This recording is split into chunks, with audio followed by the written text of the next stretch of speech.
Praise the Lord. ஆண்டவருடைய நாமத்திற்கு மகிமை உண்டாவதாக. Praise the Lord. Glory be to the name of the Lord. கர்த்தர் ரொம்ப நல்லவர், அவருடைய கிருபை பெரியது. God is good and his mercies are great. இந்த நாள் காலை வேளையிலேயும் மீண்டுமாக நாம் கூடி வந்து நீதிமொழிகள் புஸ்தகத்திலிருந்து நாம் தியானிப்பதற்கு தேவன் நமக்கு செய்த பெரிய இரக்கத்திற்காய் கர்த்தரை ஸ்தோத்திரிக்கிறேன். I thank God for giving us grace to come to his presence this morning hour and to meditate from the book of Proverbs. இன்றைக்கும் நாம் 118ஆம் நாளுக்குள்ளே நாம் வந்திருக்கிறோம். Today we are entering 118th day.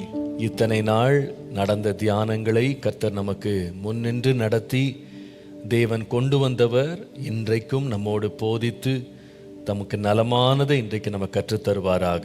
The Lord who led us, who taught us so far, he will also teach us and lead us even today. இன்றைக்கும் கர்த்தர் நம்மோடு இடைப்படும்படி நாம் ஜெபம் பண்ணுவோம். Let us pray that the Lord may minister with us today.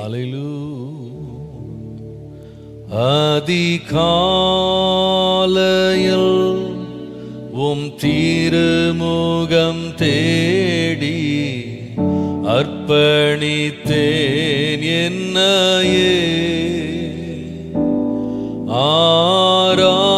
ஆராதனை துதி ஸ்தோத்திரங்கள் அப்பனே உமக்கு தந்தே, ஆராதனை துதி ஸ்தோத்திரங்கள் அப்பனே உமக்கு தந்தே, ஆராதனை ஆராதனை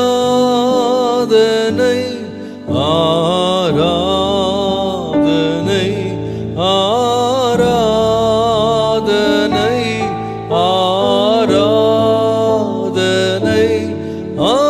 ஆராதனை ஆராதனை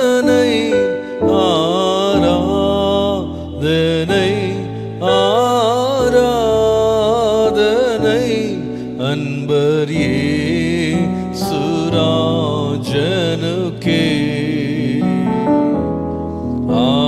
ஆவியான தேவனுக்கே.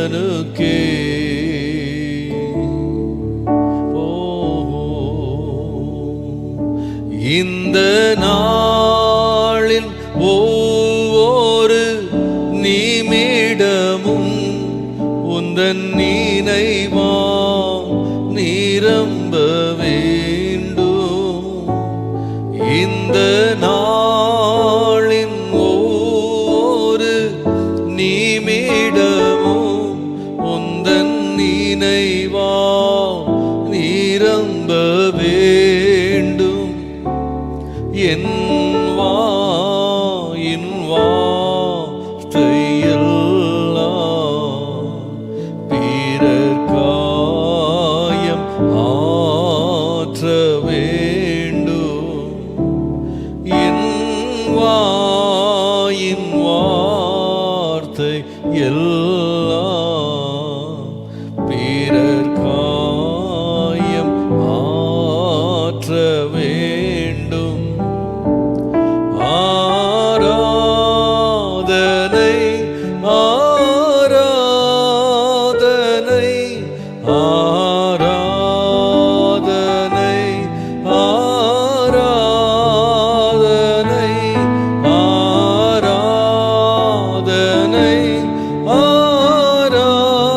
ஆராதனை ஆராதனை ஆராதனை அன்பர் இயேசுராஜனுக்கே,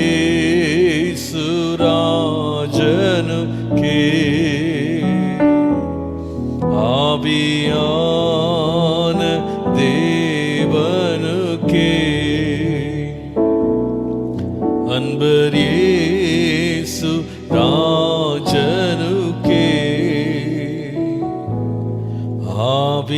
ஆவியான தேவனுக்கே.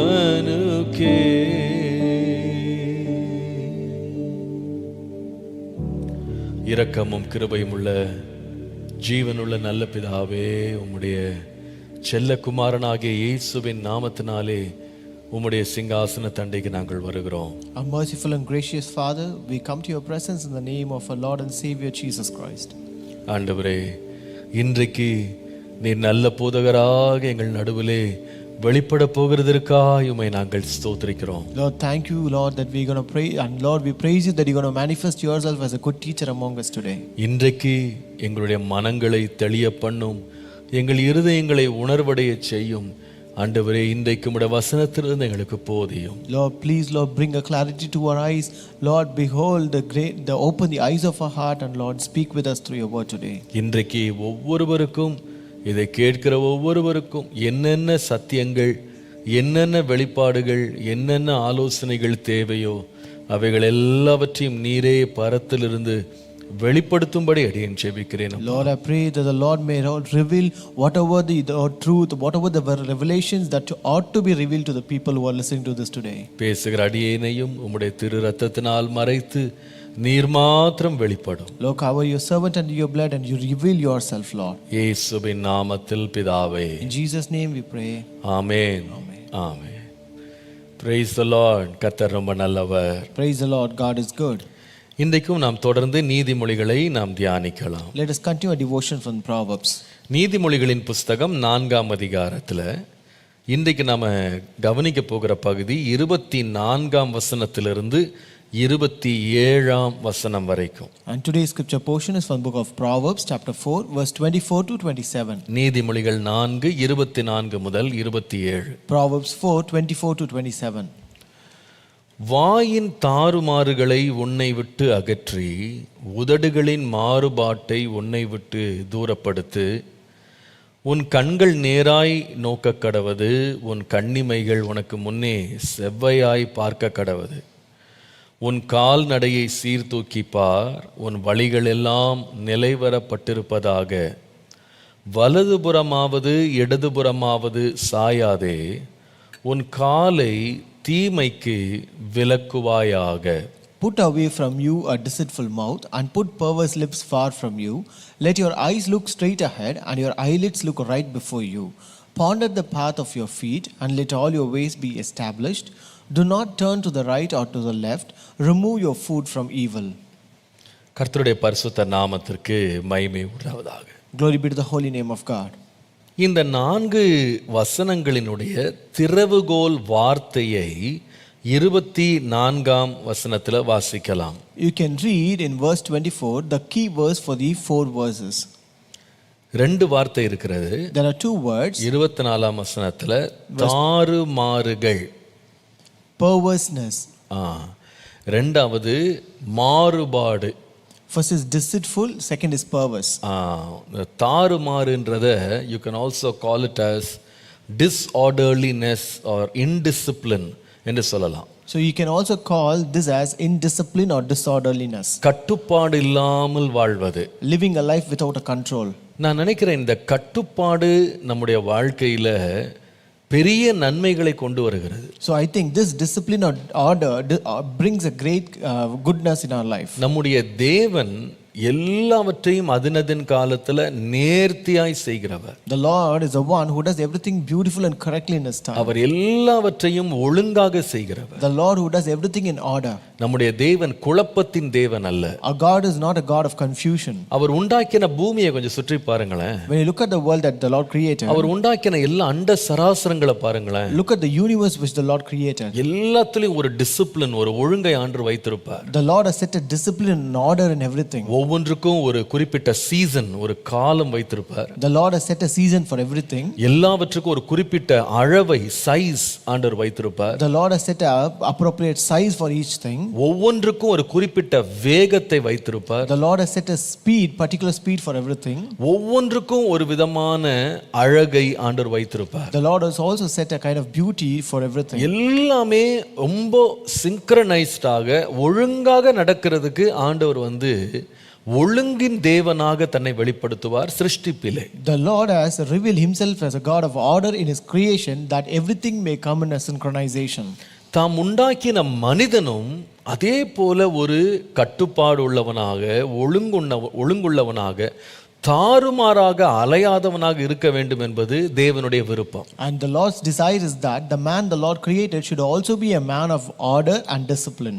இங்க பாருங்க, அதனால தான் ஆண்டவர் இஸ்ரவேல் ஜனங்களை தமக்கென்று பிரித்தெடுத்து அவர்கள் மூலமாக நியாயங்கள், சட்டங்கள் அல்லது ஒழுங்குமுறைகளை இந்த உலகத்திற்கு வெளிப்படுத்தணும்னு ஆண்டவர் விருப்பப்பட்டார். That is why the Lord separated Israelites for himself as his own people and wanted to give the orders and disciplined things to this world through them. இப்போ பாருங்க, ஒரு பெரிய பாப்புலேஷன் நமக்கு இருக்கு, ஒரு பெரிய ஜனத்தொகையில் நாம் வாழ்றோம். We are living among a great population. இந்த பெரிய ஜனத்தொகையில ஒரு சிறிய கூட்டம் பிரிக்கப்படுது. கொஞ்சம் பேர் போலீஸாராக, கொஞ்சம் பேர் ஐஏஎஸ் ஆஃபீஸர்ஸ் ஆக அவங்க ட்ரைனிங்க்கு தனியாக கொண்டு போகப்படுறாங்க. Among this great population, certain group of people are separated as police, some are separated as IAS officers and they are trained for it. இப்போ இந்த ட்ரைனிங்ல என்ன செய்றாங்கன்னு சொன்னா, நாட்டை எப்படி சட்டத்தின்படி நடத்துறது அப்படின்னு அவங்களுக்கு ட்ரைனிங் கொடுக்குறாங்க. In this training they are trained in such a way how they are supposed to lead the country in order. இந்த பயிற்சியை முடிச்சிட்டு இவங்க வெளியே வந்த உடனே அவங்க என்ன எதிர்பார்க்கப்படுறாங்கன்னா, தாங்க தனிமையில் கற்றுக்கொண்ட, பயிற்சியில் கற்றுக்கொண்ட இந்த கட்டுப்பாடுகளை நாடு முழுவதும் அதை அமலாக்கணும். அதை they must bring it to action. இதை எப்படி சமுதாயத்தில் இதை ஒழுங்குபடுத்துறது, எப்படி இதை நிஜமாக கொண்டு வர்றது, இது எப்படி அமலாக்குறது அப்படின்றது அவங்க பார்க்குறாங்க. அமல்படுத்துறது, sorry. So they also, these people who have learnt and got trained separately alone, they just come to the society and they try to put all that they learn into action and try to execute whatever the orderliness they have learnt. அதனால தான் தேசம் ஒழுங்குபடுது. That is why the nation is in an order. அதே போல தான் இஸ்ரவேல் ஜனங்களை சிறிய கூட்டமாக ஆண்டவர் இந்த மகா பெரிய கூட்டத்திலிருந்து, உலக மக்களிலிருந்து பிரித்தெடுத்து அவங்கள ட்ரெயின் பண்றார். ஒரு ஐபிஎஸ் அகாடமி மாதிரி, ஐஏஎஸ் அகாடமி மாதிரி ட்ரெயின் பண்றார். நியாயங்கள், கற்பனைகள், ஒழுங்குகள், சட்டதிட்டங்கள் எல்லாத்தையும் கொடுத்து ட்ரெயின் பண்ணி சொல்றார், இப்போ நீங்க இந்த உலகத்துக்கு போய் மற்ற ஜனங்களுக்கு முன்பாக நீங்க இந்த நியாயங்கள், நீங்கள் இந்த சட்டதிட்டங்களை நிறைவேற்றுவதற்கும் இந்த உலகத்துக்கு நீங்க ஆசீர்வாதமா மாறுறதுக்கு உங்களை நான் தனிமைப்படுத்தினேன் என்று சொல்றேன். Likewise, the Lord has also separated these Israelites, his people, among a great worldly population and trained them with all the rules, all commandments, all the ordinances and laws and orders, that they might also get trained and go into the world and show that they execute it and also live as an example to others. ஆனால் இத்தனை நியாய பிரமாணங்கள், நியதிகள், சட்டங்கள் எல்லாத்தையும் கற்று தேறி வளர்ந்த இந்த மக்கள் தேவனுக்கு முன்பாக கட்டுப்பட்டவர்களாய் இருக்க விரும்பாமல் போனது தேவனுக்கு ஒரு பெரிய வேதனையாகவே இருந்தது. But these people, having trained in so much of laws and ordinances and commandments, but these people remained disorderly before the Lord, which really grieved and caused pain to the Lord. இதை குறித்து ஆண்டவர் ஏசாயா தீர்க்கதரிசியின் மூலமாய் பேசும் பொழுது, when the Lord spoke about this through the prophet Isaiah, ஏசாயா 30ஆம் அதிகாரம் 9 முதல் 13 வசனங்களை பாருங்க. if you read Isaiah 30 verses 9 to 13, இவர்கள் கலகமுள்ள ஜனங்களும் பொய் பேசுகிற பிள்ளைகளும் கர்த்தருடைய வேதத்தை கேட்க மனதில்லாத புத்திரருமாய் இருக்கிறார்கள். that this is a rebellious people, lying children who will not hear the law of the Lord. 10ஆம் வசனத்துல வாசிக்கிறோம், இவர்கள் தரிசனக்காரரை நோக்கி தரிசனம் காண கண்டோம் என்றும், ஞான திருஷ்டிக்காரரை நோக்கி யதார்த்தமாய் எங்களுக்கு தரிசனம் சொல்லாமல் எங்களுக்கு இதமான சொற்களை உரைத்து மாயமானவைகளை திருஷ்டியுங்கள் என்றும், நீங்கள் வழியை விட்டு பாதை நின்று விலகி இஸ்ரவேலின் பரிசுத்தரை எங்களுக்கு முன்பாக இராமல் ஓய பண்ணுங்கள் என்றும் சொல்லுகிறார்கள். They say to the seers, do not see, and the prophets, do not prophesy to us right things, speak to us smooth things, prophesy deceits, get out of the way, turn aside from the path, cause the Holy One of Israel to cease from before us. எவ்வளவு வேதனை பாத்தீங்களா? See how painful it is. தரிசனம் பார்க்கறவங்கள பார்த்து சொல்றாங்களா, நீங்க தரிசனம் எல்லாம் பார்க்காதீங்க. Unto the seers they say, you don't see those visions. அதே போல ஞான திருஷ்டிக்காரரை பார்த்து சொல்றாங்களா, எங்களுக்கு உண்மையான யதார்த்தமான தரிசனத்தை நீங்க போதனைகளை செய்யாதுங்க, எங்களுக்கு இதமான சொற்களை உரைத்து மாயமானவைகளை நீங்க திருஷ்டிங்கன்னு சொல்லி இவங்களுக்கு சொல்லி கொடுக்குறாங்க. And under the prophet they teach, don't speak to us or prophesy the right things, rather speak to us smooth things and prophesy deceit to us.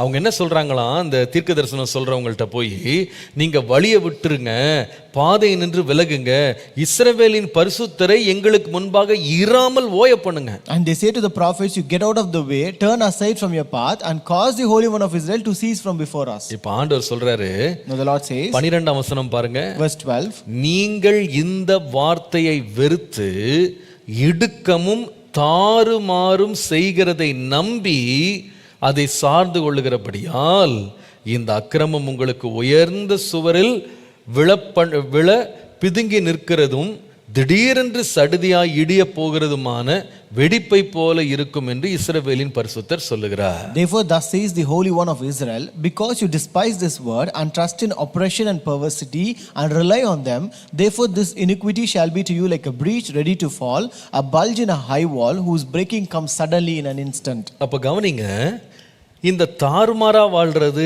தாறுமாறு செய்கிறது என்பது ஜனங்களுடைய தெரிந்தெடுப்பா இருந்தாலும் அது முடிவு அவங்களுக்கு ஆசீர்வாதமா இருக்க போறது இல்ல. So though this perversity or this orderliness is a choice of this people, this end is not going to be a happy one to them. அதனால தான் ஆண்டவர் சொல்லுகிறாரு, நீங்க இந்த தாறுமாறான வாழ்க்கையில நடந்து கொண்டே இருப்பீங்களானா நீங்க சுவரிலிருந்து விழ பிதுங்கி நிற்கிறது போல திடீரென்று சடுதியாக இடிந்து போகிற வெடிப்பை போல நீங்க இருப்பீங்கன்னு சொல்றாரு. That's why the Lord says, if you continue to be in this disorderliness, you will be like a breach ready to fall, a bulge in a high wall whose breaking comes suddenly in an instant. கர்த்தருடைய நாமத்திற்கு மகிமை உண்டாவதாக. Glory be to the name of the Lord. அன்றைய தினத்துல இஸ்ரவேல் ஜனங்களிடத்துல ஆண்டவர் தாறுமாறு இருக்கக்கூடாதுன்னு எப்படி விரும்பினாரோ அதே போல இன்றைய காலத்துல தம்முடைய நியாயங்களையும் சட்டங்களையும் வேதத்தையும் கற்றுக்கொண்ட தம்முடைய சபை தாறுமாறு இல்லாம இருக்கணும்னு ஆண்டவர் விரும்புறாரு. Like how the Lord desired that these Israelites should not have this disorderliness in their life, similarly the Lord also desires the present day church which has learned from his word should also live a life without disorderliness. நீங்கள் 2 தெசலோனிக்கேயர் 3ஆம் அதிகாரம் 11ஆம் வசனம் வருவீர்களானால், if you come to 2 Thessalonians 3:11, அங்கே Thessalonica சபையை குறித்து அப்போஸ்தலனாகிய Pavul எழுதுகிறாரு. here Apostle Paul writes about the church of Thessalonica. உங்களில் சிலர் யாதொரு வேலையும் செய்யாமல் வீண் அலுவல்காரராய் ஒழுங்கற்று திரிகிறார்கள் என்று கேள்விப்படுகிறோம் சொல்றார். Here he says, for we heard that there are some who walk among you in a disorderly manner, not working at all but are busybodies. எப்படி திரிறாங்க? How they are moving around? ஒழுங்கற்று திரிறாங்க. They walk in a disorderly இத manner. நான் கேள்விப்பட்டேன். I have heard about it. இந்த வேத பகுதியை நீங்க வாசிப்பீங்களானா அப்போஸ்தலனாகிய பவுல் இந்த ஒழுங்கற்று திரிகிற மக்கள் நடுவுல தன்னையே ஒரு உதாரணமாக காண்பித்து என்ன பாருங்க நான் எப்படி ஒழுங்கா நடக்கிறேன்னு அவர் சொல்லுகிறார். So here if you read this passage you can see how Paul sets himself as an example of living in an orderly manner and he mentions it here. நீங்கள் 2 தெசலோனிக்கேயர் அதே 3ஆம் அதிகாரம் 7 முதல் 9 வசனங்களை பாருங்க. If you read 2 Thessalonians same chapter 3 verses 7 to 9, இன்ன விதமா எங்களை பின்பற்ற வேண்டும் என்று நீங்கள் அறிந்திருக்கிறீர்களே, நாங்கள் உங்களுக்குள்ளே ஒழுங்கற்று நடவாமலும் ஒருவனிடத்திலும் இலவசமாய் சாப்பிடாமலும் உங்களில் ஒருவனுக்கும் பாரமாயிராதபடிக்கு இரவும் பகலும் பிரயாசத்தோடும் வருத்தத்தோடும் வேலை செய்து சாப்பிட்டோம். உங்கள் மேல் பாரத்தை வைப்பதற்கான அதிகாரம் எங்களுக்கு இல்லை என்பதனாலே அப்படி செய்யாமல் நீங்கள் எங்களை பின்பற்றும்படி நாங்கள் உங்களுக்கு மாதிரியாய் இருக்க வேண்டும் என்றே அப்படி செய்தோம். For you yourselves know how you ought to follow us, for we were not disorderly among you, or did we eat anyone's bread free of charge, but worked with labor and toil night and day, that we might not be a burden to any of you, not because we do not have authority, but to make ourselves an example of how you should follow us. என்ன அருமையா இருக்கு பாத்தீங்களா? How beautiful it is. ஒரு ஒழுங்கற்று திரிகிற கூட்டத்துக்கு நடுவுல அப்போஸ்தலனாகிய பவுல் தன்னுடைய வாழ்க்கையை ஒழுங்கோடு நடத்தினேன், நான் கட்டுப்பாடோடு நடத்தினேன், சீரா நடத்தினேன், நீங்க பின்பற்றுகிற மாதிரியா இருக்கும்படி என் வாழ்க்கையை வைத்துக் கொண்டேன்னு சொல்லுகிறார். Paul he says among a disorderly generation he says I have set my life as an example of living in an orderly manner that you may follow me. பாருங்க, நீங்க ஒழுங்கற்று திரியிறீங்கன்னு கேள்விப்பட்டேன். I heard about that you were disorderly. என்ன பாருங்க, நான் ஒழுங்கா நடக்கிறேன்னு சொன்னது மாத்திரம் இல்ல, He also said, look at me, I live in orderly manner. ஒரு சாட்டை அடி போல அவர் சபைக்கு ஒரு கண்டிப்பான வார்த்தையை சொல்லுகிறார். அதே அதிகாரம் 2 தெசலோனிக்கர் 3:6 பாருங்க. And also if you read 2 Thessalonians 3:6, he says a word of rebuke to them. சகோதரரே, எங்களிடத்தில் ஏற்றுக்கொண்ட முறைமையின்படி நடவாமல், அதாவது நாங்கள் உங்களுக்கு காண்பித்தோம் பாருங்க மாதிரி, அந்த மாதிரியின்படி நடவாமல் ஒழுங்கற்று நடக்கிற எந்த சகோதரனையும் நீங்கள் விட்டு விலக வேண்டும் என்று நம்முடைய கர்த்தராகிய இயேசு கிறிஸ்துவின் நாமத்தினாலே உங்களுக்கு கட்டளையிடுகிறோம் சொல்றார். Here he says, we command you, brethren, in the name of our Lord Jesus Christ, that you withdraw from every brother who walks disorderly and not according to the tradition which he received from us. எப்படி இருக்கு? How it is? கேள்விப்பட்டேன், I heard about it. மாதிரியை காண்பித்தேன். I set myself an example. நாங்க காண்பித்த மாதிரியின்படி, நாங்க சொல்ற உபதேசத்தின்படி கீழ்ப்படியாமல் ஒழுங்கற்று திரிகிற யாராவது சபையில் இருந்தா நீங்க அவர்களோடு என்ன செய்யக்கூடாதுன்னா, கூட இருக்கக்கூடாது, சேர்ந்து கலந்திருக்க கூடாது, அவர்களை விட்டு விலகணும்னு சொல்றாரு. And if you find any people, any person who lives a disorderly manner which is against the doctrine and against the example which we have set and followed and preached, you have to withdraw from those people. அப்போஸ்தலனாகிய பவுல் தன்னுடைய வாழ்க்கையை ஒழுங்காக வைத்துக்கிட்டது மாத்திரம் இல்ல, தான் கட்டி எழுப்பி கொண்டிருந்த சபைகளும் ஒரு ஒழுங்கோடு இருக்கணும்னு அவர் விரும்பினார். Apostle Paul not only set his life as an example of living in an orderly manner, but he also decided the churches which he established should also live in an orderly manner. நீங்கள் தீத்துவுக்கு அவர் எழுதும் பொழுது பார்ப்பீர்களானா, when he writes to Titus, you can see தீத்து 1:5 பாருங்க. Titus 1:5, நீ குறைவாய் இருக்கிறவைகளை ஒழுங்குபடுத்தும்படி நான் உனக்கு கட்டளையிட்டபடியே பட்டணங்கள் தோறும் மூப்பரை ஏற்படுத்தும்படிக்கு உன்னை கிரேத்தா தீவிலே விட்டு வந்தேனேன்னு சொல்லுவாரு. He says, for this reason I left you in Crete, that you should set in order the things that are lacking and appoint elders in every city as I commanded you. அப்ப அவர் என்ன சொல்றாருன்னா, கிரேத்தா தீவுல உன்னை ஏன் விட்டு வந்தேன்னா, அங்க சில காரியங்களை நீ ஒழுங்குபடுத்தணும், ஏன்னா அங்க சபை ஒழுங்கா இல்ல.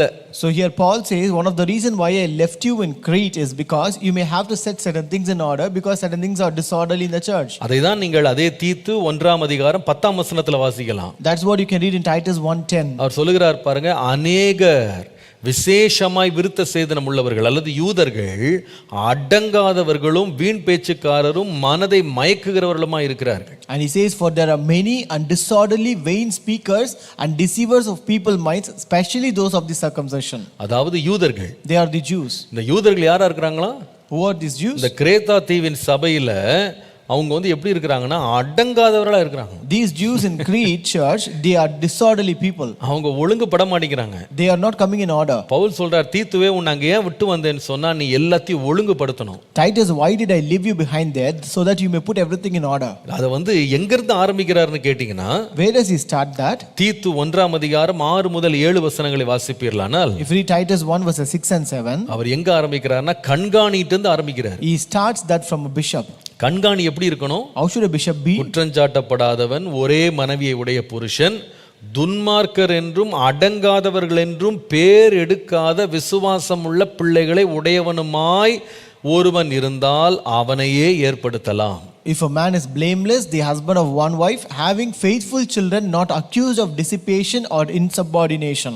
ரொம்ப இன்ட்ரெஸ்டிங்கா இருக்கு. 7ஆம் வசனம் வந்தீங்கன்னா, if you come to verse 7, கண்காணியானவன் தேவனுடைய உக்ரானக்காரனுக்கு ஏற்ற விதமாய் குற்றஞ்சாட்டப்படாதவனும் தன் இஷ்டப்படி செய்யாதவனுமா இருக்கணும். for a bishop must be blameless as a steward of God, not self-willed. self-willed na doing as he pleases. ஒரு உக்ரானத்துவம் உள்ளவன், ஒரு கண்காணியானவன், சபையை கண்காணிக்கிறவன் தன்னுடைய லைஃபை முதல்ல தான் இஷ்டத்துக்கு நடத்தக்கூடாது. A bishop should not live a self-willed life. ஒரு தேவனுடைய ஊழியக்காரன்றது அது ஆரம்பிக்குது சபையில. It starts from a servant of God from church. ஒரு தேவனுடைய ஊழியக்காரன் கட்டுப்பாடு இல்லாமல் இருப்பானால் அவன் நடத்துகிற சபையும் கட்டுப்பாடு இல்லாம தான் இருக்கும். If a servant of God is disorderly, then the church which he leads will also be disordered. எங்க இருந்து ஆரம்பிக்கிறார் பாருங்க. ஒரு கண்காணி முதல்ல தன் இஷ்டப்படி செய்யாதவனா இருக்கணுமா. So first, a bishop should be a person who is not self-willed. இதைதான் பவுல் சொல்றாரு. That's what Paul says. எனக்கு எல்லாத்தையும் செய்யறதுக்கு அதிகாரம் இருக்கு. I have the authority to do everything. நான் யார்ட்டையும் பெர்மிஷன் கேட்க வேண்டியதில்லை, என்ன வேணாலும் நான் செய்யலாம். I did not seek permission from anyone. I can do ஆனா அது whatever. பிரயோஜனமா இருக்காது. But that will not be profitable.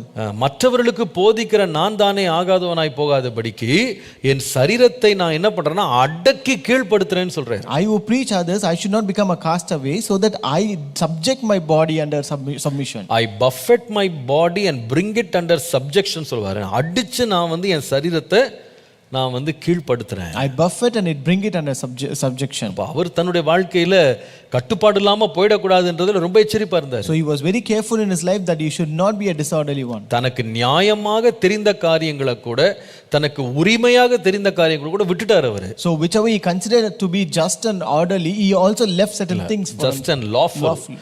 தனக்கு லாஃபுல்லா இருந்தது கூட வேண்டான்னு விட்டார். Even many things which he considered lawful, he just left and gave up. ஏன் தெரியுமா? You know why? நான் ஒரு கெட்ட முன்னுதாரணமா இருந்துட கூடாது. Because I should not be a bad example. அப்போ அவர் தன்னுடைய வாழ்க்கையை ஒரு கட்டுப்பாடோடு நடத்திட்டார். So he led a life in an honorly manner. இரண்டாவது எங்க போகிறார் தொடரார் பாருங்க, 6ஆம் வசனம் பாருங்க. அந்த தீத்து 1:6, Titus 1:6. நம்ம இந்த வசனத்தை வாசித்தோம்.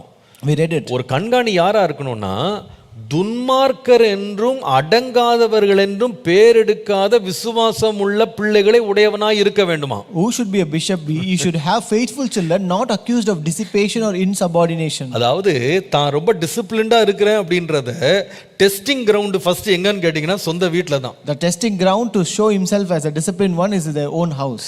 வீட்ல தன்னுடைய சொந்த பிள்ளைகளை அவன் யாரா மாற்றான்னா அடங்காதவர்களாய் அல்ல, அடங்காதவர்கள் பேர் எடுத்துட கூடாதான். அவங்க எப்படி இருக்கணும்னா கட்டுப்பாடுகளுக்கு அடங்கினவர்களாக அவன் தன் வீட்டின் பிள்ளைகளை வைக்க வேண்டும். It means that he should not have insubordinate children. His children should be orderly and subordinate to him. முதல்ல தான் தன்னுடைய எல்லாவற்றையும் அடக்கி கீழ்ப்படுத்தி அவன் அடக்கமுள்ளவனா இருக்கணும். First, he must not be self-willed. He must have a discipline and orderly life on his own. ஒரு ஊழியக்காரன் தனிப்பட்ட விதத்துல தன் இஷ்டப்படி செய்கிறவனா இருக்க கூடாது.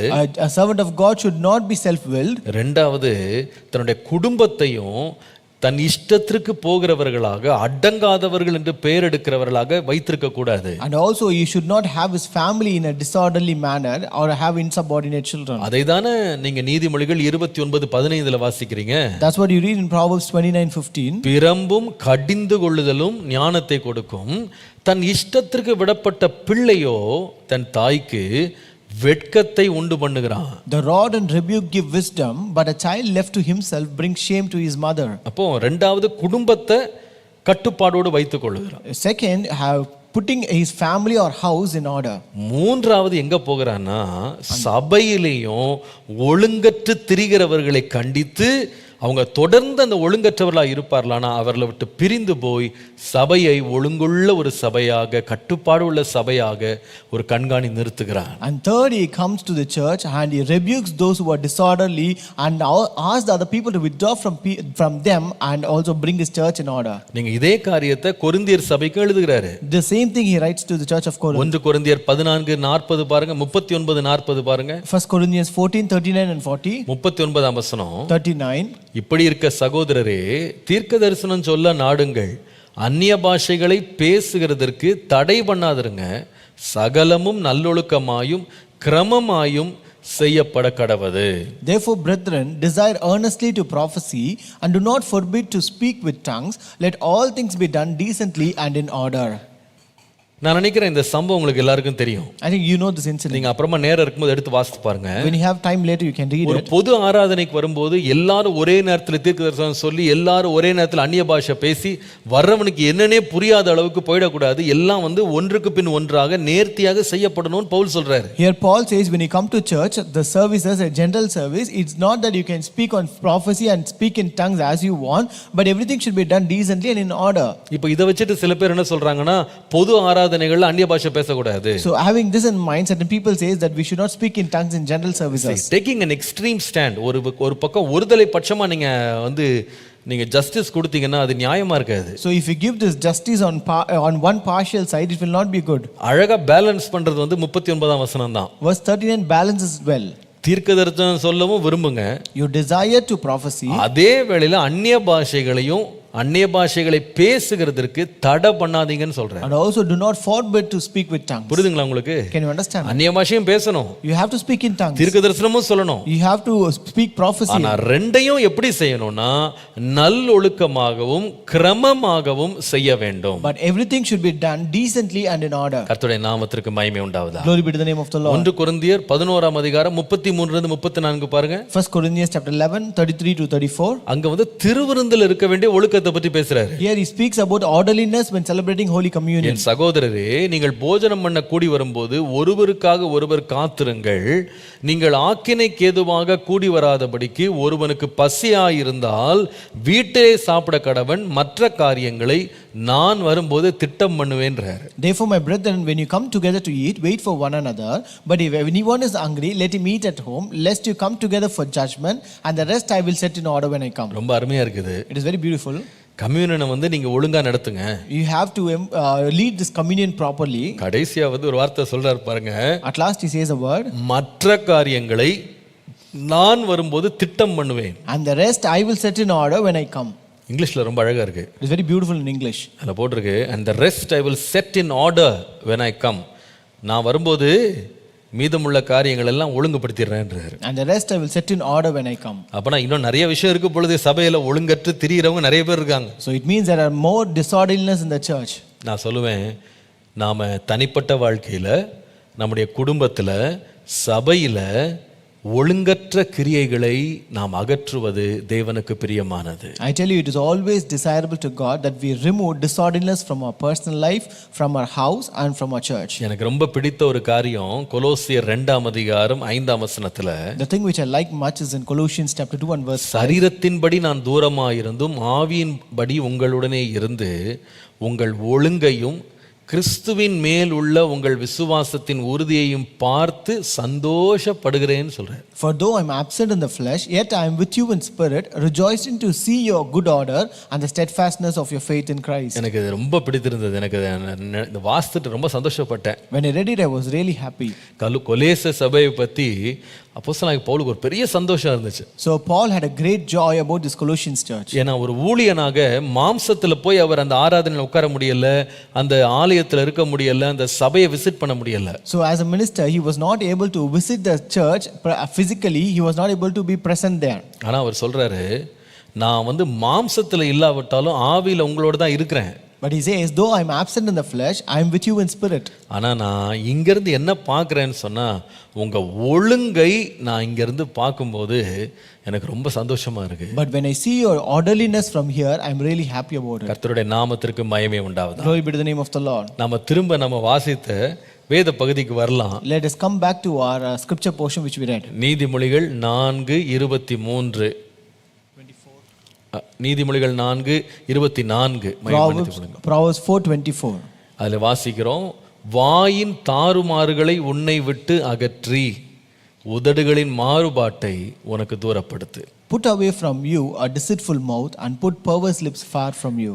நான் இந்த பகுதி 24ஆம் வசனத்திலிருந்து 27ஆம் வசனம் வரைக்கும் வாசித்த போது இந்த வசனங்கள் எல்லாமே ஒரே தீம்ல இருக்கிறத ஆண்டவர் எனக்கு காண்பித்தார். When I read from verses 24 to 27, the Lord showed me that all these verses are contain one single theme. அதாவது என்னன்னா, இந்த 3 வசனங்களுமே இந்த 4 வசனங்களுமே ஒரு மனுஷனுடைய வாழ்க்கையின் 3 பகுதிகளில் அகற்றப்பட வேண்டிய தாறுமாறுகளை பற்றி எழுதியிருக்கு. So these 4 verses speak about the disorderliness that are present in the 3 areas of a man. அது அகற்றப்பட வேண்டும். They should be removed. இன்னைக்கு நான் கொடுக்க போற தியானத்தின் தலைப்பே அதுதான். Today's title for the devotion is the same. தாறுமாறுகளை உங்களை விட்டு அகற்றி விடுங்கள். Remove disorderliness. எந்த தாறுமாறுகள்லாம் அகற்றணும்? What are the disorderliness should be removed? 3 காரியங்களை சொல்லுவேன். I'll tell you 3 things. முதல்ல நீங்க 24ஆம் வசனம் வாசித்தீங்கன்னா, முதல் தாறுமாறு எங்க இருக்குன்னா, நம்முடைய நாவுல அல்லது வாயில இருக்கிற தாறுமாறு. So if you read Proverbs 4:24, the first disorderliness is from the lips. வாயின் தாறுமாறுகளை உன்னை விட்டு விட்டகற்றி உதடுகளின் மாறுபாட்டை உனக்கு தூரப்படுத்து. Put away from you a deceitful mouth and put perverse lips far from you. அப்போ முதலாவது எதுல தாறுமாறு இருக்க கூடாது? தாறுமாறுகள் எங்கே அகற்றப்பட வேண்டும் சொன்னா நம்முடைய வாயில அல்லது வார்த்தையில. So first area to remove disorderliness from your lips or from your words. நீங்கள் நீதிமொழிகள் 23ஆம் அதிகாரம் 29லிருந்து 32 குறித்துக் கொள்ளுங்க. You note down Proverbs 23 verses 29 to 32. இந்த வசனங்கள் எதை பற்றி பேசுதுன்னா ஒரு மதுபான பிரியன் எப்படி இருப்பான் அப்படின்றத விளக்குது. So here this speaks about a drunkard, how he will be. அதாவது மதுபானத்தை குறித்த எச்சரிப்பை சொல்லுகிறது. It gives a warning about wine. அவனுக்கு வரும் பின்விளைவுகள்ல ஒன்று என்ன தெரியுமா? What is one of the outcome that he receives? நீங்கள் 32ஆம் வசனம் பாருங்க. Verse 32. இந்த மதுபானத்தை குடித்தா முடிவிலே அது பாம்பை போல கடிக்குமா, விரியனை போல தீண்டுமா. 33ஆம் வசனத்துல உன் கண்கள் பரஸ்திரீகளை நோக்கும், உன் உள்ளம் தாறுமாறானவைகளை பேசும். If a person drinks wine, it will bite him like a serpent at last and stings like a viper. Your eyes will see strange things and your heart will utter perverse things. கர்த்தருடைய நாமத்திற்கு மகிமை உண்டாவதா. Glory be to the name of the Lord. அப்போ இந்த தாறுமாறாக பேசுறவங்க யாரு அப்படின்னு கேட்டா குடிபோதையில் இருக்கிறவங்க அல்லது மதுபானத்திற்கு அடிமையானவங்க. So who are the people who speak disorderliness? They are the people who are drunkard, who are in that who have taken wine. ஆனால நாம தேவனுடைய பிள்ளைகளாக, ஏன் பரிசுத்த ஆவியினால் நிறைந்த பிள்ளைகளா நாம் இருப்போமானா நம்முடைய வாயில நம்முடைய வார்த்தைகள்ல தாறுமாறு இருக்கவே கூடாது. If we are children of God, filled by the of God, then this disorderliness should not be present in our lips. இத யாக்கோபு 3ஆம் அதிகாரத்துல நாம் வாசிக்கும்போது, this when you read in James chapter 3, அவர் சொல்லுகிறார் பாருங்க, நாம் எல்லாரும் अनेक விஷயங்கள், 2ஆம் வசனம், எல்லாரும் अनेक விஷயங்களை தவறுகிறோம், ஒருவன் சொல் தவறாதவனானால் அவன் பூரண புருஷனும் தன் சரீரம் முழுவதையும் கடிவாளத்தினாலே அடக்கி கொள்ளக்கூடியவனுமாய் இருக்கிறான். James chapter 3 verse 2, for in many things we offend all, if any man offend not in word, the same is a perfect man and able also to bridle the whole body. 3ஆம் வசனத்துல சொல்றாரு, அவர் சொல்றாரு, நீங்க அந்த குதிரைகளை பாருங்க, குதிரை என்ன பண்ணுதுன்னா அது அடங்காத ஒரு மிருகம். அதை என்ன செய்யறாங்க அப்படின்னா கடிவாளம் போட்டு அதை தங்க இஷ்டத்துக்கு திருப்பி நடத்துறாங்க. So in verse 3 he says these horses are uncontrollable animals, so therefore they bridle it and try to control it to their subjection. 4ஆம் வசனத்துல அடுத்த உபமானம் கொண்டு வர்றாரு, கப்பல்களை பற்றி பேசுறாரு. In verse 4 he speaks about ships. கப்பல்கள் மகா பெருசு. Ships are great. கடுங்காற்றுகளால் அடிபட்டாலும் அவைகளை நடத்துகிறவன் போகும்படி யோசிக்கும் இடம் எதுவோ அவ்விடத்திற்கு நேராக மிகவும் சிறிதான சுக்கானாலே அதை திருப்பிடுறானா. And are driven off fierce winds, yet are they turned about with a very small helm, whithersoever the governor listens. அதாவது குதிரையை காண்பிக்கிறாரு. He shows the horse. அது ரொம்ப வலிமையானது. So it is very powerful. யாருக்கு அடங்காதது. It cannot be controlled by anybody. அத கடிவாளம் போட்டு அடக்குறாங்க. So they will control it by bridling it. இங்க கப்பலை பாத்தீங்கன்னா ரொம்ப பெருசு. Here when you look at ship, it is great. ஆனா அது அடக்குறதுக்கு ஒரு சின்ன சுக்கான் இருக்கு. You have a small helm to just control it. அதே போல similarly நம்முடைய சரீரம் மகிமையானது தான். Our bodies are also great. ஆனா இதுல ஒரு சின்ன உறுப்பு இருக்கு பாருங்க, நாவு. There's a small organ or a member which is the tongue. அந்த நாவை நீங்க அடக்கல அப்படின்னா அது காட்டையே கொளுத்திரும். If you don't control that tongue, then that will kindle fire of கர்த்தருடைய நாமத்திற்கு மகிமை உண்டதாக. Glory be to the name of the Lord. 8ஆம் வசனத்துல சொல்றது, in verse 8 he says, நாவை அடக்க ஒரு மனுஷனாலும் கூடாது, அது அடங்காத பொல்லாங்குள்ளதும் சாவுக்கேதுவான விஷம் நிறைந்ததுமாய் இருக்கிறது. But the tongue can no man tame, it is an unruly evil full of deadly poison.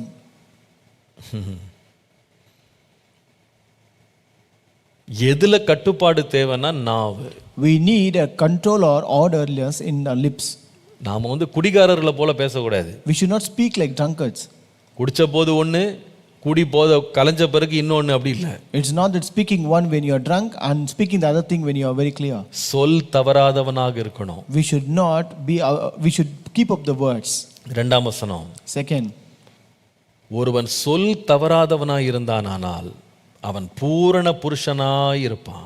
If a man offend not in word, he will be a perfect man. தன்னுடைய முழு சரீரத்தையும் கடிவாளத்தினால் அடக்குகிறவனாய் இருப்பான். And he will also be able to bridle his own body. நம்முடைய நாவை குறித்து எச்சரிப்பா இருக்கணும். We should be very careful about our tongue. ஆண்டவரே, என் நாவுல எந்த ஒழுங்கினமும் தாறுமாறும் வராதபடி என் நாவை கடிவாளம் போட்டு நான் எச்சரிப்பா நடத்துகிற கிருபை தார். Lord, give me grace that I may bridle my tongue and bring it under my control, that I may not bring any disorderliness through it. ரெண்டாவது எதுல கட்டுப்பாடு இருக்கணும்னு சொல்லுகிறாரு. And second thing which is we are supposed to have a control. திரும்ப வரலாம், நீதிமொழிகள் 4ஆம் அதிகாரம் 25ஆம் வசனம் பாருங்க. Proverbs 4 verse 25. அங்கே முதல்ல உதடுகளை பற்றி வார்த்தைகளை பற்றி பேசிட்டு 25ஆம் வசனத்துல உன் கண்கள் நேராய் நோக்க கடவது. First he speaks about lips and words. Next he speaks, let your eyes look straight ahead. உன் கண்ணிமைகள் உனக்கு முன்னே செவ்வையாய் பார்க்க கடவது. And your eyelids look right before you.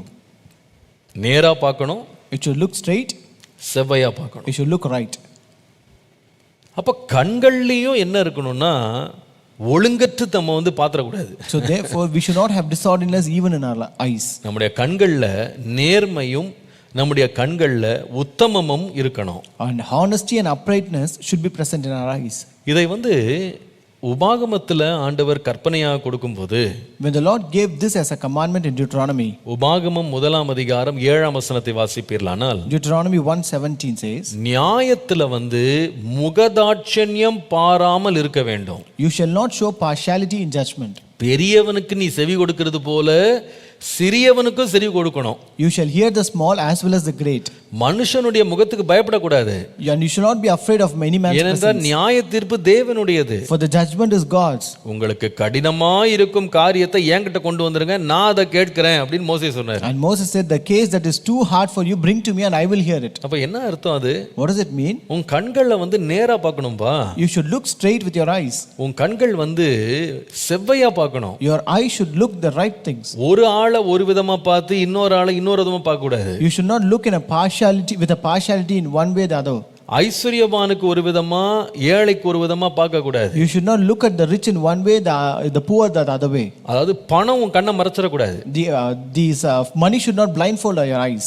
நீங்கள் அதே உபாகமம் 16:19 பாருங்க. If you look Deuteronomy 16:19, நியாயத்தை புரட்டாதிருப்பாயாக, முகதாட்சண்யம் பண்ணாமலும் பரிதானம் வாங்காமலும் இருப்பாயாக. You shall not pervert justice, you shall not show partiality, nor take a bribe. ஏனென்றா பரிதானம் என்ன செய்யணும்? அது லஞ்சம்.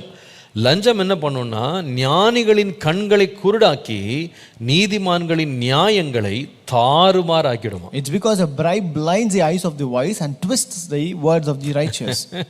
ரொம்ப நல்லா இருக்கு. It's very beautiful. நியாயத்தை தாறுமாறாக்குறது என்னன்னு கேட்டா கண்களை அடைக்கிற பரிதானம். So it is bribe that blinds the eyes which perverts justice. அப்போ உன் கண் நேரா பார்க்கணும் அப்படின்னா, so when it says your eyes have to look straight, நியாயமா பார்க்கணும், நீதியா பார்க்கணும். It has to look justly and also lawfully. வலதுபுறம் இடதுபுறம் அப்படி திரும்ப கூடாது. It should not turn to the right or the left. நேரா இருக்கணும். It should be straight. அவர் சொல்றாரு ஏழை பணக்காரன் வித்தியாசம் இருக்க கூடாது. He says there should not be partiality that is rich and poor. இன்னும் சொல்றாரு பெரியவனுக்கும் சிறியவனுக்கும் நீ வித்தியாசம் பார்க்க கூடாது. And also he says you should not show the difference between the great and the small. Old and young ரெண்டு பேருக்கும் நீ ஒரே நியாய தீர்ப்பு செலுத்தணும். You should give the same judgment to the old and the young. இயேசுவை குறித்து அவருடைய எதிராளிகள் கொடுத்த சாட்சியை பாருங்க. Look at the testimony which the enemies gave about Jesus. அதாவது அவரை குற்றம் கண்டுபிடிக்கணும்னு ஆட்கள் அனுப்புனாங்க. They sent people to find fault in him. ஆனா குற்றம் கண்டுபிடிக்கிறதுக்கு அனுப்பின ஆட்கள் கொடுத்த இன்ட்ரோடக்ஷனை பாருங்க. இன்ட்ரோடக்டரி ஸ்பீச் இயேசுவிட்ட சொன்னதை பாருங்க. Look at the introductory speech which they gave to Jesus. மத்தேயு 22:15 இருந்து 16. Matthew 22:15 and 16. மத்தேயு 22:15. Matthew 22:15. அப்பொழுது பரிசேயர் போய் பேச்சிலே அவரை அகப்படுத்தும்படி யோசனை பண்ணி தங்கள் சீஷரையும் ஏரோதியரையும் அவரிடத்தில் அனுப்பினார்கள். Then the Pharisees went and plotted how they might entangle him in his talk, and they sent to him the disciples with the Herodians. 16ஆம் வசனத்தில் தொடர்ந்து வாசிக்கிறோம். You can continue verse 16. அவர்கள் போதகரே, நீர் சத்தியம் உள்ளவர் என்றும் தேவனுடைய மார்க்கத்தை சத்தியமாய் போதிக்கிறவர் என்றும் நீர் முகதாட்சியம் இல்லாதவராகையால் எவனை குறித்தும் உமக்கு கவலை இல்லை என்றும் அக்கறை இல்லை என்றும் அறிந்திருக்கிறோம். They says, teacher, we know that you are true and teach the way of God in truth, nor do you care about anyone, for you do not regard the person of men. இயேசுட்ட வந்தது குற்றம் கண்டுபிடிக்க தான். They came to Jesus to find fault with him. ஆனால் அவரை குறித்து ஒன்று தெரிஞ்சு வச்சிருந்தாங்க. But they knew one thing about him. அவருடைய உபதேசங்கள் இவங்களுக்கு பிடிக்கல, அவங்களால தாங்கிக் கொள்ள முடியல. They did not like his doctrine, they could not bear it. ஆனால் அவங்கள்ட்ட ஒன்று தெரிஞ்சது, But one thing they knew, அவருடைய கண்களில் முகதாட்சண்யமே கிடையாது. there was no partiality in his eyes. எந்த மனுஷனை பற்றியும் அக்கறையோடு ஒரு கூட்டத்தை பார்த்து இன்னொரு கூட்டத்தை அசட்டை பண்றவரா இயேசு இல்லைன்றதை அவங்க கண்டுபிடிச்சிருந்தாங்க. And they also found that Jesus was not caring for one group and he was not concerned about the other group. அவர் நீதியாக தீர்ப்பு செய்கிறவரா இருந்தார் அப்படின்றத பார்த்தாங்க. And they also saw the Lord gave justice lawfully. பார்வையின்படி நியாய தீர்ப்பு செய்யாம நீதியின்படி நியாய தீர்ப்பு செய்யுங்கன்னு இயேசு சொன்னார். Jesus said, do not give justice by your eyes but by righteousness. உன் கண்கள் நேராய் நோக்கணும். Let your eyes look straight ahead. நாம கணிக்கிற காரியங்கள் பார்க்கிற காரியங்கள்ல நமக்கு காம்ப்ரமைஸ் இருக்கக்கூடாது. We should not compromise in the things which we guess or which we assume and see. நாம பார்ஷியாலிட்டி காட்டக்கூடாது. We should not show partiality. யாக்கோபு சபையில கூட சொல்றாரு. Even James says in the church, ஒரு மனுஷன் ஐஸ்வர்யவானாக பொன் மோதிரத்தை போட்டுக்கிட்டு ஆலயத்துக்கு வந்ததுனால அவனை பார்த்து நீ சேர்ல உட்காருன்னு சொல்லிட்டு சேர்ல உட்கார்ந்துருக்கிற ஒரு ஏழையை பார்த்து நீ அங்க உட்காராத கீழே உட்காருன்னு சொல்லாத. முகதாட்சண்யம் சபையில பண்ணக்கூடாது, வித்தியாசப்படுத்தி பார்ஷியாலிட்டி காட்டக்கூடாதுன்னு சொல்லுவார். He says, just because a rich man comes with a golden ring, you shall not ask him to sit on a seat and take away the seat from a poor and ask him to sit down. You should not show such kind of partiality in a church. சபைக்குள்ளேயும் கொண்டு வந்துடக்கூடாது. You should not bring it in a church even. கண்கள் நேராய் நோக்க கடவுள். Let your eyes look straight. அதுல எந்த அநியாயமும் இருக்கக்கூடாது. And there should not be any injustice. மூன்றாவது கடைசியா, third and the last, இந்த நீதிமொழிகள் 4ஆம் அதிகாரத்தின் கடைசி வசனங்கள்ல தாறுமாறு இல்லாம இருக்க வேண்டியது முதலாவது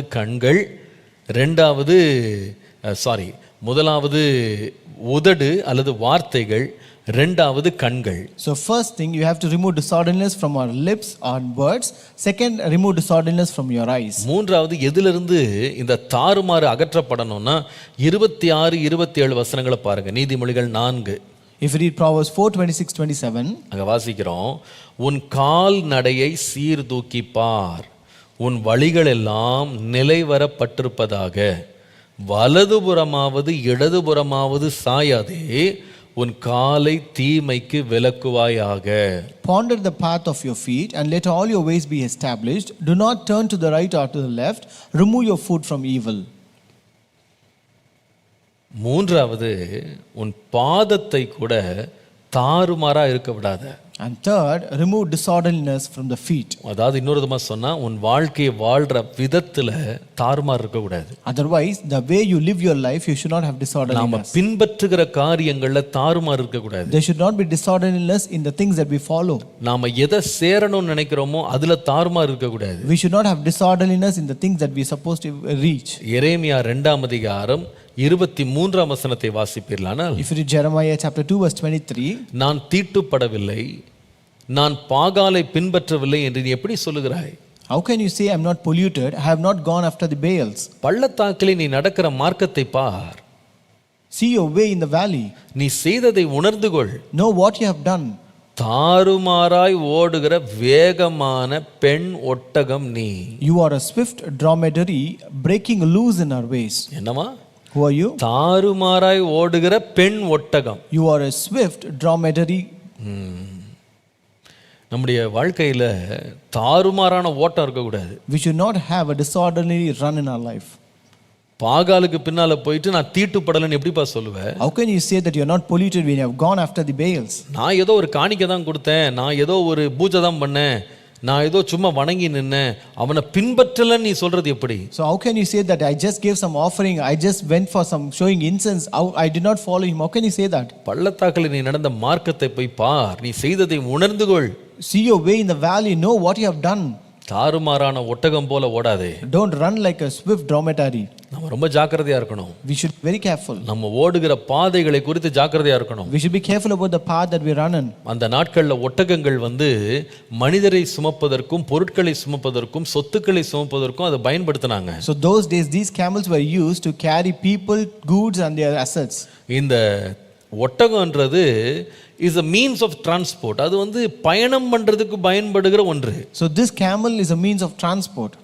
இந்த பயணத்துக்கு வந்து ஒரு மனிதன் நம்பி இந்த ஒட்டகத்தின் மேல உட்கார்றான். So a person trusts it and sits upon this camel for transport. அவனுடைய பொன், அவனுடைய பொருட்கள் எல்லாவற்றையும் அதன் மேல ஏற்றுகிறான். So he also puts on all his goods, his gold and everything upon the camel. தன்னுடைய மனைவி பிள்ளைகளை ஒட்டகத்தை நம்பி ஏற்றுகிறான். And he also trusts this camel and makes his wife and children to sit upon it. ஆனா இந்த ஒட்டகம் என்ன பண்ணுதுன்னா அடங்காமல் தாறுமாறாய் ஓடுகிறது. But this camel is not orderly, it is not controllable, it just moves as it wants. அதோட விளைவு என்ன? What is the end? அந்த ஒட்டகத்தின் மேல உட்கார்றவன் பெரிய ஆபத்துக்குள்ள ஆயிடுறான். The person who is seated on the camel is encountered to a great danger. He is at great risk. அவன் கொண்டு போகிற எல்லா பொருட்களும் பெரிய நஷ்டத்திற்குள்ள ஆயிடும். And all the things good that he carries is at great risk. கடைசில பாத்தீங்கன்னா இந்த தாறுமாறா ஓடுற ஒட்டகத்துக்கே பெரிய ஆபத்து. So at last it is a great danger even for this camel. நான் சொல்லுவேன், நீங்க ஒரு தனிநபராக, குடும்ப அங்கத்தினராக, குடும்ப தலைவனாக, தலைவியாக, நீங்க ஒரு தேவனுடைய மனிதனாக தாறுமாறா ஓடாதீங்க. I tell you, as a single individual, as a family or a head of a family, or as a head of a family in a female head of a family, you don't run alone as you want in a disorderly manner. நீங்க வந்து தாறுமாறா ஓடுற ஒரு பெண் ஒட்டகம் போல நீங்கள் இருப்பீங்களானா நீங்க அநேகருக்கு பெரிய இடரலும் பெரிய ஆபத்தையும் உண்டாக்குவீங்க. If you are like the swift dromedary who just runs in a disorderly way, then you will be a great offense to many people. உங்களை நம்பி பின்பற்ற குடும்பத்துக்கு நீங்க பெரிய ஆபத்தை விளைவிப்பீங்க. You bring a great danger to the family which trust you. உங்களை நம்பி இருக்கிற கணவன், மனைவி, பிள்ளைகளுக்கு பெரிய ஆபத்தையும் பெரிய வேதனையும் உங்களால உண்டாகும். And you can cause a great danger and pain to the family and the children who have trusted you. உங்களை நம்பி பின்பற்றி வர்றவங்க அநேகர் வந்து இடறி போவாங்க. There are many people who follow you, who trust you, will be offended. தாறுமாறுகள் நம்ம லைஃப்ல வேண்டாம். We should not have disorderliness in our life. ஒழுங்கற்று திரிகிறவர்களா இருக்க வேண்டாம். We should not move around, walk around in a disorderly way. அதனால தான் நீதிமொழிகள் 14:2 சொல்லுகிறது. That's why Proverbs 14:2 says, நிதானமாய் நடக்கிறவன் கர்த்தருக்கு பயப்படுகிறான். He who walks in his uprightness fears the Lord. எனக்கு தமிழ் வசனம் ரொம்ப பிடிச்சிருக்கு இந்த இடத்துல. Here I like the Tamil version. நிதானமாய் நடக்கிறவன், வாக்கிங் ஜென்ட்லி, நிதானமாய் நடக்கிறவன் கர்த்தருக்கு பயப்படுகிறான். He who walks gently fears the Lord. தன் வழிகளில் தாறுமாறுகிறவனோ அவரை அலட்சியம் பண்ணுகிறான். But he who is perverse in his ways despises him. நாம இன்னைக்கு ஒரு கேள்வி கேட்கணும். Let us ask one question to us. நான் கர்த்தருக்கு பயப்படுறேனா கர்த்தரை அலட்சியம் பண்றேனா? Am I fearing the Lord or am I despising the Lord? இன்னைக்கு நாம கேட்க வேண்டிய கேள்வி இது. This is a question that we are supposed to ask ourselves. கர்த்தருக்கு பயந்தேன்னா இந்த தாறுமாறான ஓட்டம் எனக்குள்ள இருக்காது, நான் நிதானமாய் நடப்பேன். If I fear the Lord, I will not run in a disorderly manner, but I will be very gentle. ஒவ்வொரு காரியத்தையும் நான் நிதானித்து யோசித்து, நான் செய்கிறது சரியா தவறா, நான் போகிற பாதை சரியா தவறா என்று நிதானித்து நடப்பேன். So I will just sit and I will think about the path that I take, each and every step, and then I will walk and take it. நான் எடுக்கிற முடிவுகளால் எனக்கோ என்னை பின்பற்றி வருகிறவர்களுக்கோ என்னை சார்ந்திருக்கிறவர்களுக்கோ ஏதாவது வேதனை நான் உண்டாக்கி விடுவேனா என்று நான் யோசித்துட்டு தான் நடக்கிறேன். So I always take a first thought about the decision which I make, that I may not offend the one who follow me, offend the one who is depending upon me. நீதிமொழிகள் 19:3 சொல்லுகிறது. Proverbs 19:3 says, மனுஷனுடைய மதியினம் அவன் வழியை தாறுமாறாக்கும்.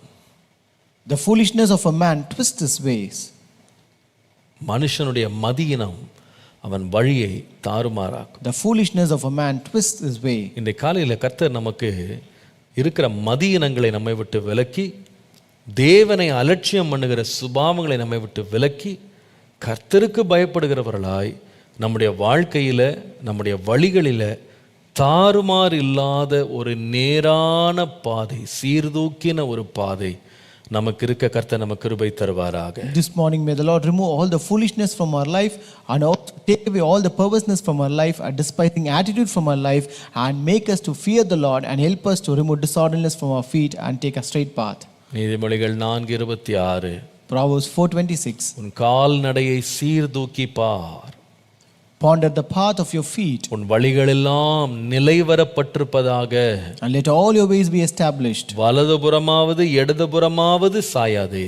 Do not turn to the right or the left. உன் காலை தீமைக்கு விலக்கு. Remove your food from evil. கர்த்தர் நம்மோடு இன்றைக்கு இடைப்படுவாராக. May the Lord speak with us today. இன்றைக்கு நம்முடைய உதடு, நம்முடைய கண்கள், நம்முடைய கால்கள், இது மூன்றையும் கர்த்தருடைய பலிபீடத்தில் வைப்போம். Today, this morning, let us commit our lips, our eyes and our feet at the altar of God. என் உதடுகளில் மாறுபாடு இருக்குமானால் கர்த்தாவே, நான் நீதியை பேச, நியாயத்தை பேச எனக்கு கிருபை தாரும். Lord, if there is any disorderliness in my lips, Lord, help me to speak just and the righteous things. ஆண்டவரே, உண்மையை பேச கிருபை தார். Give me grace to speak the truth. ஆண்டவரே, என்னுடைய கண்கள் வலதுபுறம் இடதுபுறம் சாஞ்சிராம, நான் நியாயத்துக்கு புரட்டை நான் செய்யாதபடி, நான் முகதாட்சண்யம் செய்யாதபடி, என் கண்கள் நேராய் நோக்கிறதுக்கு என் கண்களில் உள்ள தாறுமாறுகள் ஏதாவது இருக்குமானால் அதை அகற்றிவிடும். Lord, remove disorderliness from my eyes, that I may not pervert justice, that I may not show partiality or turn to the left and the right, Lord. ஆண்டவரே, என் கால்களின் நடைகளை நான் சீர்தூக்கி பார்க்கிறேன். Lord, I look at the disorderliness of my feet. என்னுடைய வாழ்க்கையின் கால்கள், என் வழிகள், என் பாதைகள் ஏதாவது ஒரு சீர்கேடு, ஒரு மாறுபாடு இருக்குமானால், ஒரு ஒழுங்கற்று திரிகிற ஒரு வாழ்க்கை எனக்கு இருக்குமானால், அதற்கு எனக்கு ஒரு முடிவை தந்து நான் உம்முடைய சத்தியத்திலே நடக்க கிருபை தார். Lord, is there any disorderliness in my path or the way that I take towards my life? Lord, remove it and bring an end to it, Lord. நான் நடக்கிற பாதைகள் நிலைவரமா இருக்கட்டும். Lord, let all my ways be established, Lord. என்னுடைய நடைகள் நிதானமா இருக்கட்டும். Lord, let all my steps be gentle, Lord. என்னுடைய நடைகள்ல கர்த்தருக்கு பயப்படுகிற பயம் இருக்கட்டும். Let the fear of the Lord be present in my walks. என்னுடைய வாழ்க்கையில் இருக்கிற எல்லா தாறுமாறுகளை விலக்கும். Lord, remove all disorderliness from my life. ஜெபம் பண்ணுவோமா? Shall we pray? இரக்கமும் கிருபையும் உள்ள நல்ல ஆண்டவரே, Our merciful and gracious Father, இன்றைக்கு எங்களோடு பேசின நல் வார்த்தைகளுக்காய் நன்றி. Lord, thank you for the good words that you spoke with us today. வார்த்தைகளை கேட்கிறவர்களாய் மாத்திரமல்ல, அதன்படி செய்கிறவர்களாய் இருக்க எங்களுக்கு கிருபை தாரும். Lord, let us not only be hearers but also give us that we be the doers of the word, Lord. எங்களுக்குள்ள என்ன தாறுமாறுகள் இருந்தாலும் தயவு செய்து அதை விலக்கி, எங்கள் நடைகளை, எங்கள் கண்களை, ஆண்டவரே, எங்களுடைய வாயின் வார்த்தைகளை சீர்தூக்கி பார்த்து அதில் உள்ள எல்லா தாறுமாறுகள் சீர்கேடுகளை விலக்கி நேராய் நடக்க கிருபை தார். Lord, no matter whatever disorderliness found in our lips, eyes and feet, Lord, remove all those disorderliness and help us to be established in all our ways, Lord. தொடர்ந்து எங்களோடு இடைப்படும். Continue to minister with us. இயேசுவின் நாமத்தில் பிதாவே. In Jesus' name we pray. Amen. Amen. Praise the Lord. கர்த்தர் ரொம்ப நல்லவர். Praise the Lord. God is good. யாரும் மறக்கல நினைக்கிறேன், இந்த மாதம் பிப்ரவரி மாதம் 26, 27 சனிக்கிழமை ஞாயிற்றுக்கிழமை பைபிள் எக்ஸாமினுடைய ஃபைனல் எக்ஸாம் 3வது பார்ட் நமக்கு வந்து ஆன்லைனில் இருக்குது. I hope you have not forgotten. We have the third phase and the final phase of Bible exam on 26th and 27th of February, that is last Saturday and Sunday. நீங்கள் போய் acabrc.com அப்படி இல்லைன்னா biblequizinternational.com இந்த ரெண்டு வெப்சைட்டில் ஏதாவது ஒன்றில் போய் பாருங்கள். So you can visit acabrc.com or biblequizinternational.com, either of websites. அதில் இந்த 3வது பகுதியினுடைய இந்த பரீட்சைக்கு என்ன போர்ஷன் படிக்கணும்னு சொல்லி அதில் இருக்கும். And there you can find the portions to study for this third phase of exam. நமக்கு வந்து கரெக்டாக ஒரு 20 நாள் கையில் இருக்குது. We just have 20 days in our hand. 20 நாளில் நீங்கள் அந்த பெரிய போர்ஷனில் 3வது பகுதி தான் வேகமாக நீங்கள் வாசித்து முடிச்சிடலாம். So this is the third phase, so you can easily finish it off in 20 days. எல்லாரும் பரீட்சை எழுதுறதுக்கு முயற்சி பண்ணுங்க. And everyone try to take part in this exam. ஆயத்தமாகுங்க. And be prepared. கர்த்தர் உங்களை ஆசீர்வதிப்பார். கர்த்தர் உங்களை வழி நடத்துவார். May God bless you. May God lead you. Praise